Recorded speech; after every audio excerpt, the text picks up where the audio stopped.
Welcome y'all to another episode of Broken Vase. I am your host, Ashley, and I am here with a great friend of mine, my sister, Miracle, and we're going to talk about relationships today. Since tomorrow is our favorite day of the year, Valentine's Day. How are you doing today, Miracle? I'm doing good. How are you? I'm doing good. Living for sure. That's good. You in the loving spirit? This topic, like we're gonna get into some juicy stuff with this topic, and we all know this topic ain't friendly to me. But I do want to get like your point of view as far as relationships, since you are married, you have a family, and I know that the dynamics of that sometimes can be very challenging. Yeah. Yeah. Let's get started. All right, so Valentine's Day is full with love, flowers, and chocolates and teddy bears. But we don't talk about, I feel like when we hit Valentine's Day, it's all about sharing that love. And a lot of people would say, like, why don't we share that love throughout the year? Why do we have to signify it on this particular day? So, my first question to you, do you believe that Valentine's Day is for both men or women, or more so for women than men? I feel like it can go both ways. It's definitely more celebrated for the women. I guess the women get more gifts. They get more acknowledgement as far as gift giving on this day. But I feel like it can go both ways. Females, I feel like, should get into the hang of getting gifts for their men because men should feel appreciated too on these days. They need love too throughout the year, but on this special day, they would love to have a gift or two, without having it come from out of their pocket. I definitely get that. I feel like Valentine's Day is all about gifts. I mean, when you walk in the store, the first thing you see, like starting in January, you see Valentine's Day stuff, and it's a whole bunch of red, it's a whole bunch of everything. And to me personally, I've never been the one to celebrate Valentine's Day, and more so the fact because I don't be having nobody to celebrate with. But my whole thought process on it is just celebrate, choosing that day to like acknowledge your love for your significant other, whether that's female or male. I don't think is more so should be so big as far as like the women, like just being like making sure you get your wife and your fiance something like a gift and things like that. But I mean, I feel like society's made it that way, made it to be what it is. But to me, it's just like the bigger picture, just celebrating the love that you have, like whatever love that is. Do you believe that romance in our society today has like disseminated? I do feel like the term romance has gotten a new meaning because it's not men opening the door anymore, or they're not pulling your chair out, and they're not just buying you flowers just because. The term romance has definitely got a new definition. I feel like a lot of people would say that chivalry is dead, but it's all about the I guess the man and the woman, keeping that romance alive, that what they call romance in their relationship alive, keeping their spark and their spunk alive in the relationship, to keep what they would think that romance would be alive in a relationship, because if you don't have it, then it's gonna die. Yeah, fair enough. I do believe that. Like nowadays, me being somebody who is single, I have been married twice. So I know the marriage life, I know the single life, I know the dating life. And dating in this society today, let me tell you, like, eh, like You know, walk in the park, honey. it's it's it's just hard. Like, Mhm.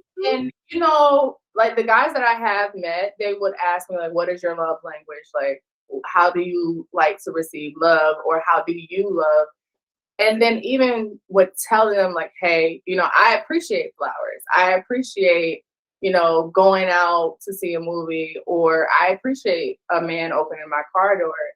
A lot of men are not doing that nowadays. Like they don't feel like that's a thing for them. And I think a part of me is like, okay, it's how you're raised, right? Like raising a kid, a boy to like open the door, raising a woman or a little girl to expect flowers, to expect like that romance. I think it definitely does play a big part in our relationships today, which kind of sucks, especially when you're so like for the generations coming up, they won't know that. They Yeah. won't know what it was like back in the day.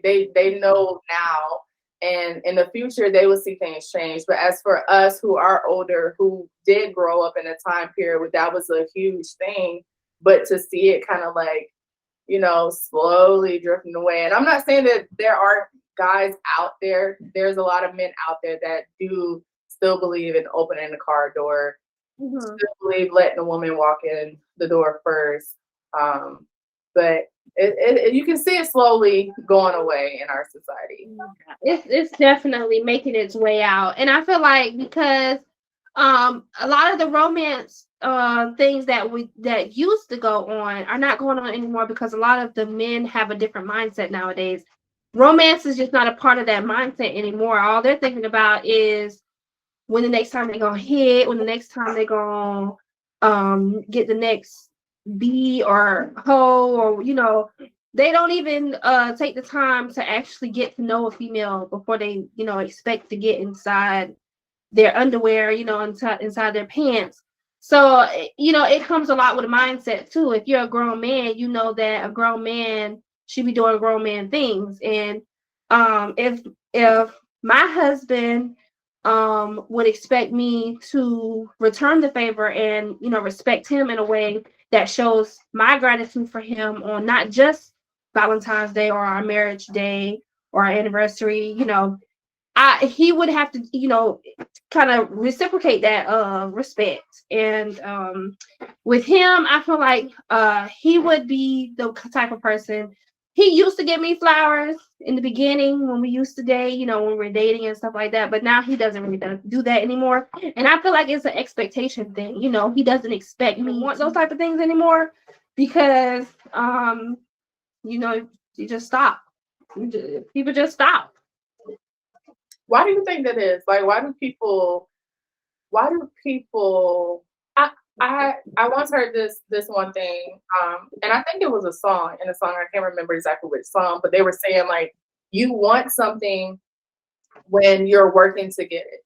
And then once you have it, like when you pursue a person, you're wanting them because you don't have them. You Mhm.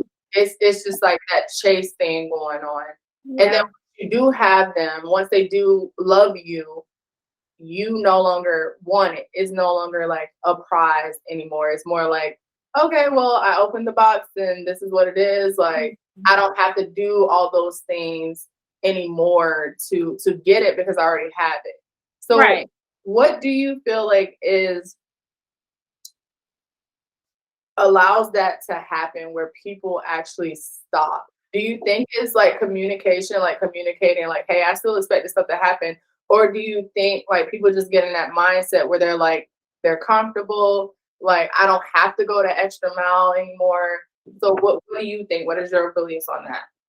I do feel that way. I do feel that people do get complacent in their relationship where they feel like they don't need to provide that chase anymore because they already have the person that they chased, for that long. So if a person feels that way, in my opinion, that does like you said, disintegrate the romance in a relationship because a person needs to feel like they want it, that they still have that desire for the other person, and the other person has that same desire for them.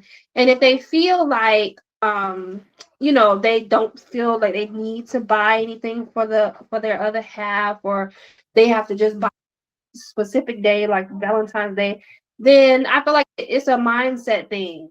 You have to have your mindset to where I want to gift my significant other as many times as I can because I want them to feel like I am I still want them and I still care for them a lot. It's not a lot of gifts that you can buy to make it feel like, oh, this person has to buy my love, but it's the thought. It's the thought that I am worth you thinking about me in that way. Okay, so you mentioned gifts. So that brings me to my next question. I know I mentioned love languages before, and gift giving is one of the five. One, I think it's important to know your partner's like love language, whether they need that words of affirmation, they need the physical touch, they need the gifts, they need the quality time. Like, do you think that's important to know? Oh, I definitely think it's important to know because, like, if your love language is physical touch, then hand holding, grabbing of the leg, holding of the waist, anything that is physical would speak to that person. I feel like my love language is attention. I feel like because I'm a Gemini, I need a lot of attention. So if you're not giving me attention, I feel like I'm not being seen by you. I'm not being heard by you. You're not getting me. You're not understanding me, and I feel like I'm alone. I'm very. My Gemini is very in touch with my inner self. You know, one thing I've learned about myself is that my love language changes so often depending on the day. It's like I'm I love spending quality time. I feel like quality time is like one of my main ones, but I also like physical touch. However, a gift is I appreciate gifts. Like I appreciate words of affirmation. Like if I'm at work and I'm having a tough day, like you're not able to give me the quality time and the physical touch at that particular moment. If we're both working or we live in two separate states or two separate households and we're dating, you're not able to give me my top two as often as I would like. So having those words of affirmation or showing up to my door and I have flowers there that were delivered, like that makes up for the other two, since it's kind of like, you know, not not able to be fulfilled in that way. But I do think it's important to know a person's love language and also know what they need in that love language to be able to show them the love that they want. Yeah. So, who is your relationship role model?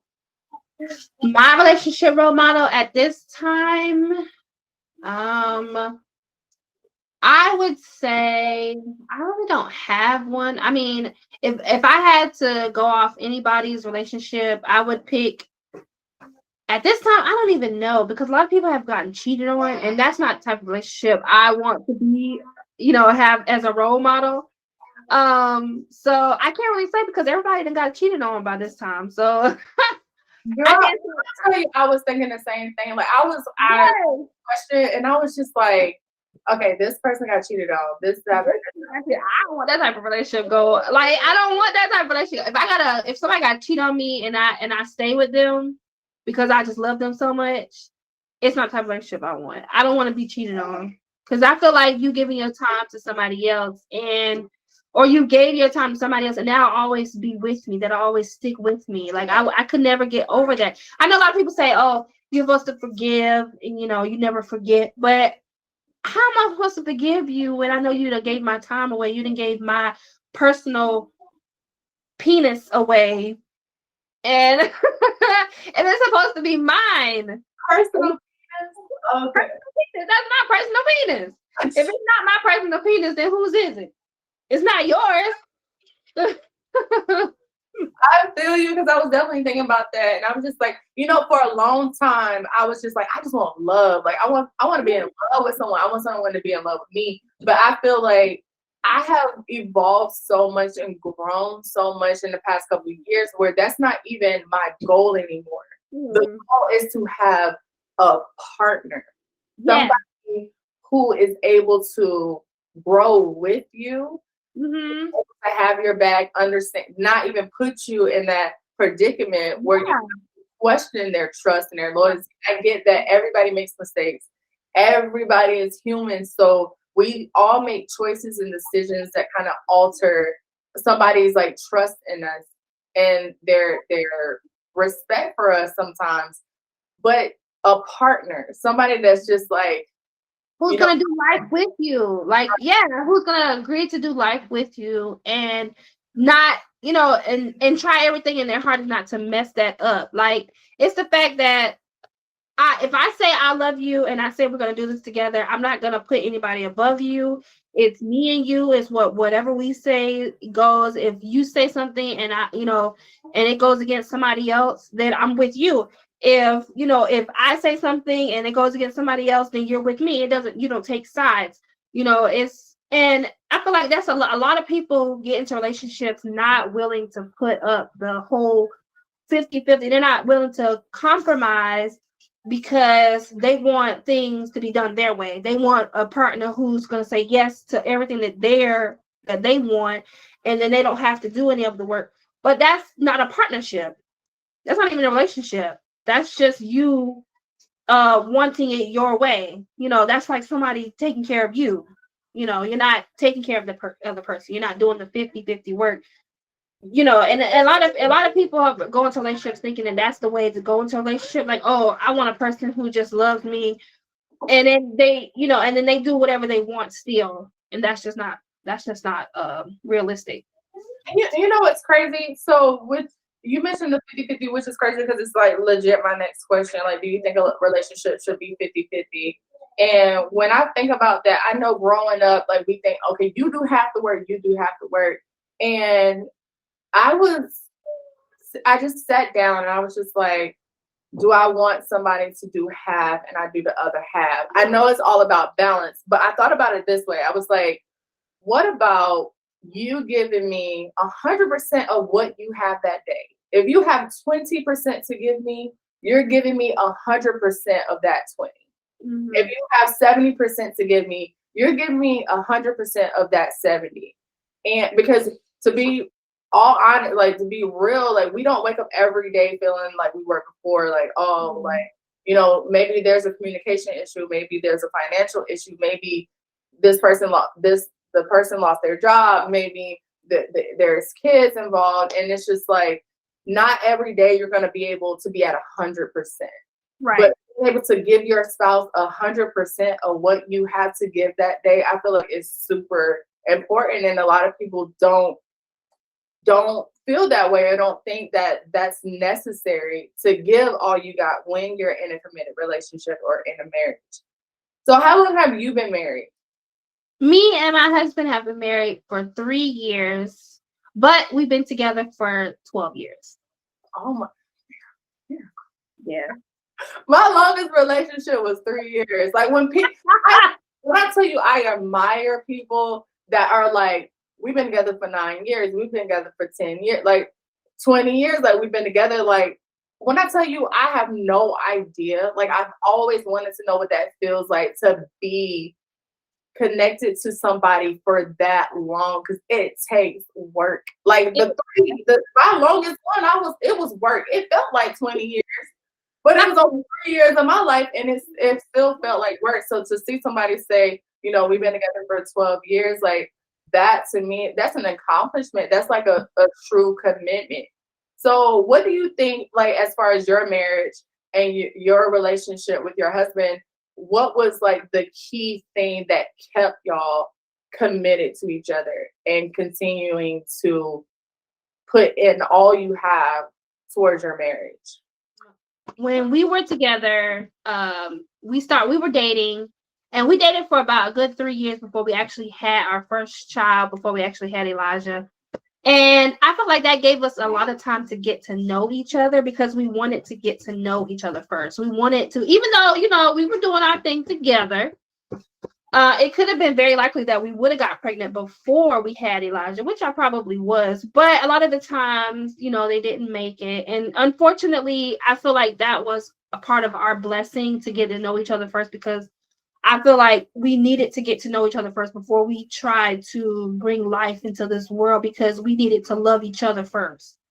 We couldn't love each other first fully and then bring somebody else into the world and not know each other. So I feel like that was a lot of the work that we had to put in. We had to commit to each other. We had to say, hey, either we're going to do this together. Even though we were very young when we got together, we were still in our teens. So when we made the commitment to get to know each other and get to loving each other, but we had to a lot of the times I had a lot of things to say. My husband's not really much of a talker, so I'm most of the talker in our relationship. So I had to get him to talk because he's not a talker. So I had to get him to try to open up. He didn't like to express his feelings, his emotions.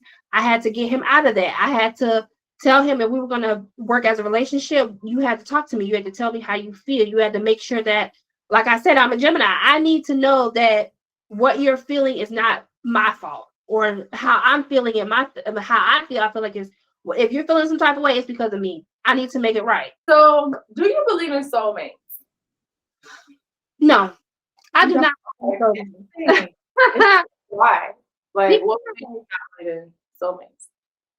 I don't believe in soulmates because I feel like with me and Daniel, and I'm just using this as a personal experience, I don't feel like we were compatible at first. I feel like we were in very different paths of our lives. And I feel like we just kind of got together on a whim. And I feel like we really, me personally, I didn't think that I would see myself with him. And you know how when you first meet somebody, you're like, oh, you can kind of tell in your heart, like, this is the person I'm going to be with for the rest of my life. I didn't feel that when I first met Daniel. Because he was a real asshole. And I never thought I would see because I felt like he would have baby mamas. I felt like he would have been cheating on me throughout the relationship. And really, when I first met him, I had a boyfriend. He wanted to talk to me first, and I turned him down. And then when I got single, I hit him back up, and then we kind of just got together. And it was really on some like wham bam type thing, you know. We just was gonna be just doing our thing, and then that's it. But it carried on into something more. And I'm very happy that it did. Don't get me wrong, I'm very happy that it did. But I was surprised to see it going to where it was going. That's why. Okay, I love to hear stories like that because me is a complete opposite where I actually go looking and people be telling me, sit your ass down, stop looking because you be looking for the wrong stuff. Yeah. And I'm like, when I hear stories about people like meeting and you're not thinking it's gonna go somewhere and it actually ends up going a lot of different places that you never even thought of, yeah, or even seen at that very moment. So it's inspiring to know that. And I hear so many different stories of people like, yeah, I met my husband at the gas station, or I walked into a place and like he just came up and said hi, and then from there they have like a whole family. They've been married for 10 years, like grown together so much. So it's definitely inspiring to hear about relationships like growing into something bigger than what you thought it was going to be. It came out of nowhere. And I hear that a lot too, where people are like, love and relationships, they come when you least expect it. And sometimes I hate it because when people tell me, I be like, ugh. Like, you be so ready, but you put yourself in a position where you be feeling like you ready for love, and some type of love come around that you just ain't ready for, like some crazy type love. Somebody could be crazy in love with you, and their love language could be hitting, and you're not prepared for that. I've never heard somebody say that. They love language is hitting. They like dead. That's the way they express love. That's the physical. That's the type of physical love that's not the type of physical love that they talking about. But that's definitely a type of the physical love that you'll be getting a part of, because they love language could definitely be hitting. Or the what's the other one where they be dressing up in like different type of stuff and whips and chains and stuff like that. That could be they love language, and you ain't ready for that type of stuff. You just gonna be ready for it. And you be like, I thought this was love, honey. He put some stuff on me that I didn't know what I had, or what I thought I could take. And that'll be some type of crazy love that you'll just be part of, and you wasn't even ready for that. So don't be trying to just be out here looking for all kinds of love, because you'll find it. Yeah, that's true. That's definitely true. And you know what? Like, people have asked me, like, what is your type? Like, what is your type of guy? And I'm just like, I don't have, like, I feel like when you ask somebody their type, they go straight into the physical. I want me a tall dude, or I want me a girl with some big boobs. I want her to have Ooh. her hair, blah, blah, blah. And it's just like me, I've never dated guys that were similar. They were all different. And sometimes, going into it, I'm like, oh, maybe this could be a potential thing. This is something different, something I'm not used to, but I like it. I like it.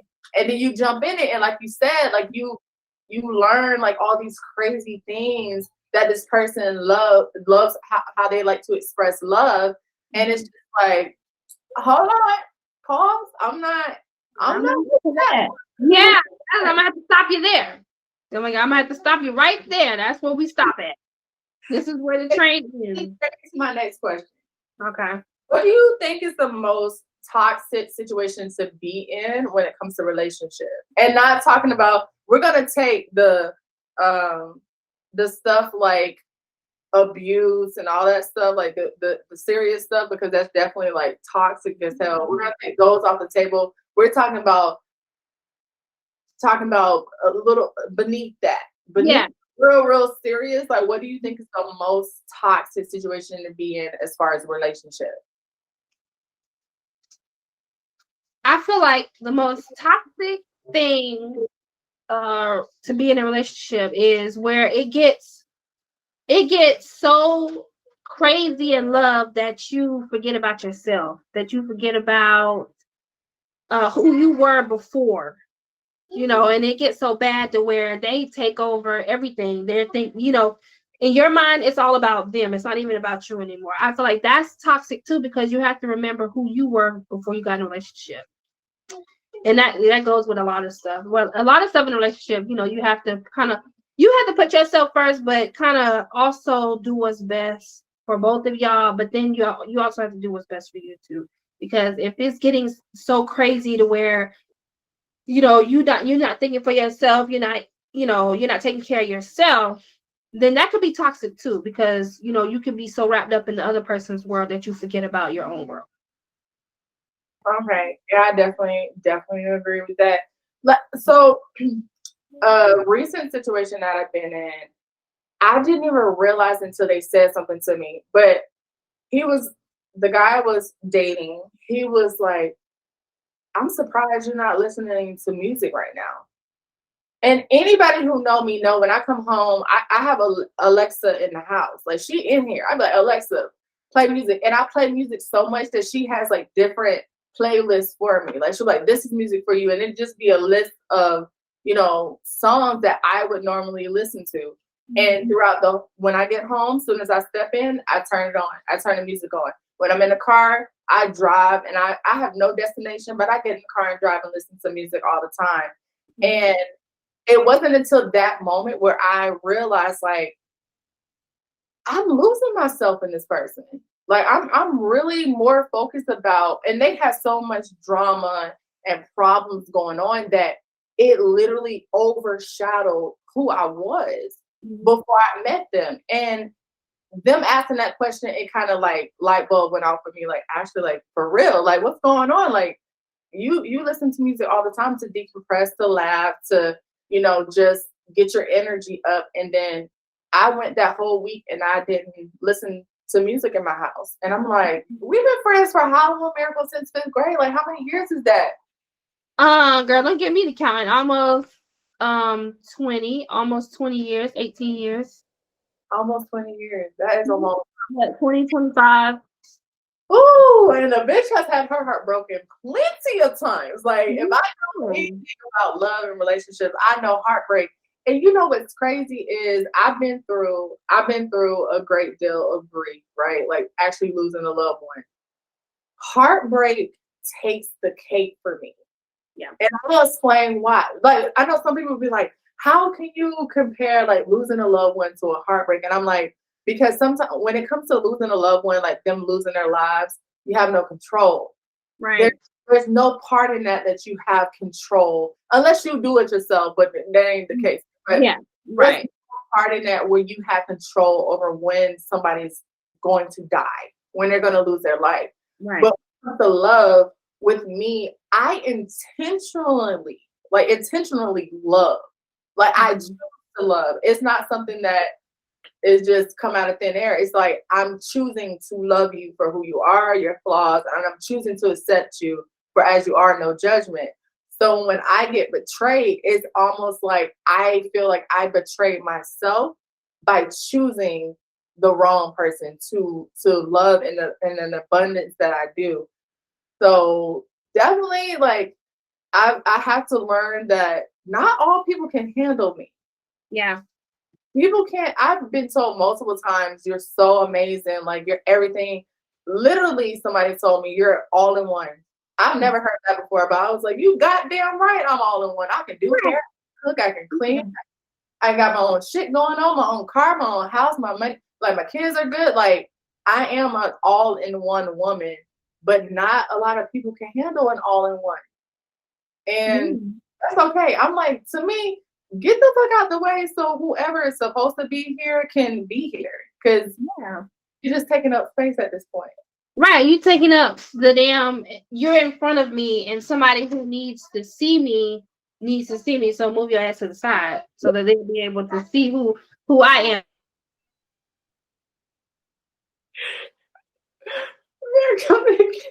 Move your ass to the side so he can see me. You blocking my husband's view is what you're doing. Right, you blocking who's supposed to be here. Yeah, it's one of those things. Yeah, no, yeah, you have to, and then you have to be able to let people go too. When they run your course in your life, let them run their course and get on, because they're not going to serve any more purposes in your life other than the purpose that they just served. And if you keep them in your life, it's gonna start deteriorating at other things that could go good in your life. Yes, and when I say that, that is one of the many things in the world that is definitely easier said than done.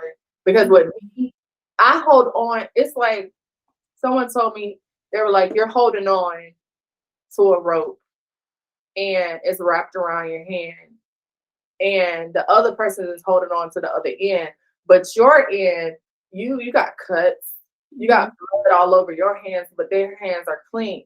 Like that tell you it's time to let go. When it's causing more harm than good, it's time to just walk away and just, I mean, I wouldn't even chalk it up. I would chalk it up as an L, but not as a loss, as a lesson. Like the person served whatever purpose they came into your life, and it's time to let that go. And it's not easy, because that's definitely, when I tell you, there's plenty of times where I'm like, you should have let that person go right there. Like you should have walked out right there and been done with it.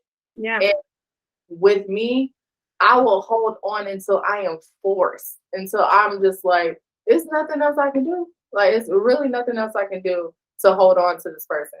But if you want to walk away, walk out your life, especially when you've been great, you've been a good friend, you've been a good person, that's on them. Because a year or two from now, they gonna think back and they're gonna be like, damn, I really had somebody genuinely caring about me. It's rare. It's hard to find somebody that genuinely care about who you are as a person and accept your flaws for however they are. So yeah, letting go. To a song by Eminem, because I love me some Eminem. I love me some Eminem. He literally said, and this was the first time I was hearing the song. He was, love backwards is evil. Love is equal. He was like, love is equal. Love is evil. I'll spell it backwards for you. And love backwards is literally evil. When literally turns, that O can be the top of an I.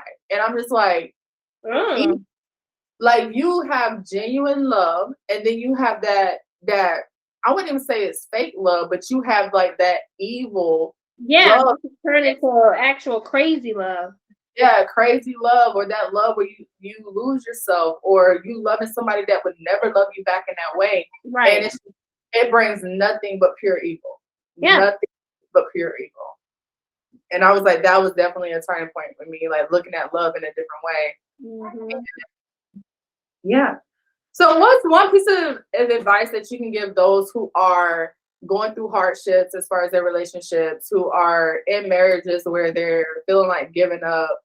And it's not talking about the marriages where it's like y'all beating each other up every day, it's time to let it go. But Yeah. the ones that have like the rough patches and the communication issues, and oh, we just don't love on each other anymore. We just got so complacent with being together, so comfortable. It's not the same as it was before. What is a piece of advice that you would give those individuals or those couples? I would give them the advice of keep fighting, keep trying to put more into your relationship. Even if you don't have time, you don't see time, you don't see yourself getting time together alone with each other. Make time when it's just you, when it's just you two. Even if you have kids, because me and my husband, we have 4 kids, so we always have to find a way to kind of like get that time in with each other. And I don't just mean physical time. I mean like mental time, emotional time, where we're putting into each other. We're sending each other text messages. We're telling each other how much we love each other every time we see each other. We're giving each other hugs. We giving each other a kiss if we see, because sometimes it goes days where I don't even give my husband a kiss, and that's crazy because I couldn't imagine life without giving him a kiss, or giving him a hug or showing him some type of physical appreciation. But they have to keep fighting for that, keep making time for it, keep seeking time for it, and even if you don't see it for that day, keep planning for it, because that effort is not going to go away, and it's going to come in handy when your partner sees that you're still trying to make the effort to spend time with each other and to keep that quality time with each other. It pays off. So I would say to keep fighting for it. Perfect. All right. Well, my last and final question for you, and this is where we get to a little bit of story time about pretty much bringing in the whole purpose of Broken Vase, talking about those challenges and things that have made us feel like we're broken, or things that have put us in a deep, dark headspace to where we were not thinking clearly or even making the best decisions. So my broken base question. I'm just like, every time I do this, it's just new stuff and ideas that pop up. I'm like, I'm something like a big deal sometimes. When I'm not being crazy, sometimes. Yeah, right. You gotta hide yourself sometimes. So the broken base question is, what was a moment in time in your relationship where you felt broken, like you were in a broken state, and how did you overcome or recover from that feeling? I would say when I had, I think, either my second child or our third child, I didn't feel like myself. I didn't feel my body was what it was when we first met. So I felt like I had a lot of self-esteem issues with my body after having our second child. And I just felt like I wasn't going to be able to love myself the way I used to, because for a big time in my life, my appearance mattered to me the most. So and I'm glad I got out of that, because it's not my appearance that kept my husband. It was me. Mentally it was me. It was me who knew the right things to say, knew his mind, knew what he loved, and we did it together. And that's what kept him, and that's what's keeping him. And he had to remind me, and even then when so even after we had our second child and I was going through my chemo, my hair fell out. I had dark spots around my eyes. I was just looking like, I thought I was looking the worst out of anybody that I would ever come across. And he reassured me that even with a bald head, I'm not going to tell you what else he said, but even with a bald head, ... he would. And that, I guess that made me kind of feel, in a strange way, love from him, because if he could ... me with a bald head, then I guess that made me feel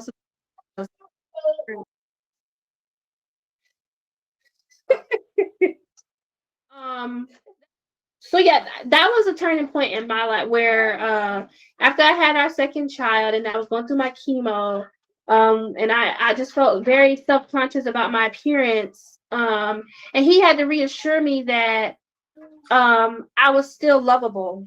I was still He still would hug me, he still would kiss me, he still would embrace me out in public, even with a bald head, even though I didn't wear my head out in public. He would still show me that love that he feels for me and felt for me for this long out in front of people, so that I wouldn't have to feel like I have to hide myself, because a lot of times I didn't want to go outside. I didn't want people to see me that way. And I was very low in my self-esteem. So I had to learn how to love myself and be loved. I had to learn how to, accept love again. It makes me want to cry. I don't want to cry on this video. But it's very like inspiring. Like when I tell you that's all I ever wanted was somebody to love and like cherish you that much that no matter what, they are right here. And you do have like your tough times where you don't like each other, or communication is whack, or you're not spending that much time together, but having that same mindset that whatever we got to go through, we're gonna go through together. So you got me. So I got you. You got me, and that's like how it's gonna be. So I think that's very inspiring. With everything that I know y'all been through, like so much more together, and to still like be here alive and just like this is us. Like this is our family. This is what we do. It's very inspiring, and it's great because it's Valentine's Day. So. All right, so we're gonna close this out. I would like for you to fill in the blank as far as like, what we talked about today, and even in your current state right now, like how you're feeling right now. I want you to say the first word that pops up in your head, and that's what we're gonna go with. So, believe in the Dream. believe in the dream. Okay, I like that. Trust in the Process. Trust in the process, and live in the Now. Why I had to switch it up? I was saying the, and then at the end the. Like this is why I like English, because we got so many different ways to say the same word. I believe in the. Like I just. I mean, however you want to say it, I get what you were trying to say, but it was. It's okay. All right, so this is one thing I wanted to start doing, because y'all know I'm all about butterflies, as you can see. Like butterflies are amazing. You know how far they come from like being in a cocoon, and like a lot of them don't even live because you got so many predators like coming after them, and they don't even get to go through the transformation of change. And the fact that you see these butterflies out here that started off looking completely different, and then go through the whole transformation phase, and there's something so beautiful. It's like amazing to me. So what we're gonna do, I have this little butterfly sticky thing, and we're gonna add this. This will be the first one that's added to the broken vase behind me. So we're gonna put something in here, a butterfly of something that we're deciding to let go of, but it is still part of our broken vase sculpture and our whole existence of who we are. So, but we're letting go of this. What is something that you would like to let go of? Doubt.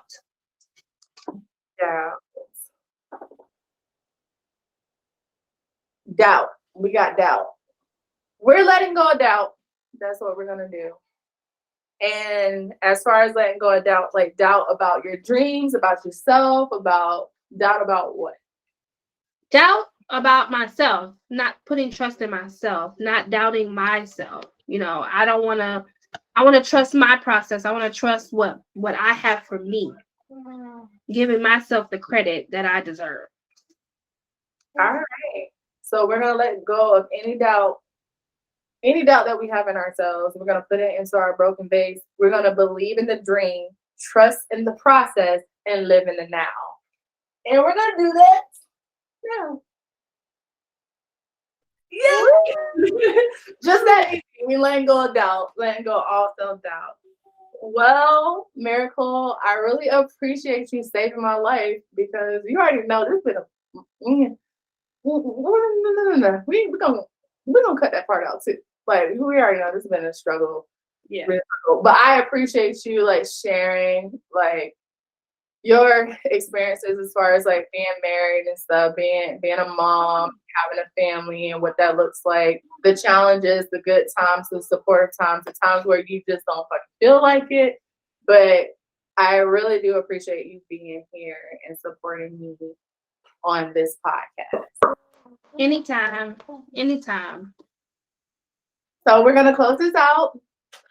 I am Broken Vase. Broken Vase is me. This is the end of another episode of Broken Vase, but it's only the beginning of a long and sweet journey that we're going to have with this baby. So thank y'all. And please like, share, and comment, subscribe. Let us know what you think about today's podcast. And we will catch y'all on the next episode of Broken Vase. Bye. Lucy. Keeping that in there. Hey. See? Okay.